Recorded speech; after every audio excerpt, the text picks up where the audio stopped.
အားလုံးပဲမင်္ဂလာပါခင်ဗျမစ္စတာရဲစိုက်ကရောင်းဝယ်ရနေကြိုးဆိုပါရခင်ဗျအခုကျွန်တော်ရဲ့ customer တွေကိုကျွန်တော်မိတ်ဆက်ပေးမှာတော့2020ကန်နာဝိတ်ဝမ်တန်ဘိန်းလေးနဲ့မိတ်ဆက်ပေးရဆိုရင်တော့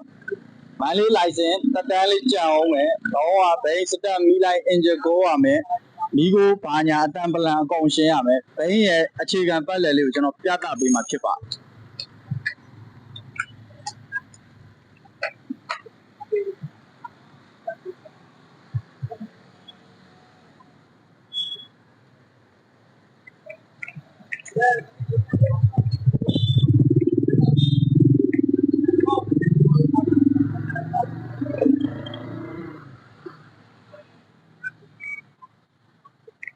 ကျွန်တော်ဘိန်းလေးတစ်ချက်ဆက်နိုးပြပေးမှာဖြစ်ပါတယ်။တော့အင်ဂျင်ညိုင်ပါတယ်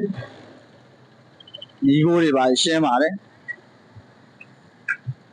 အောင်ကဘိန်းရှယ်လေးပါ။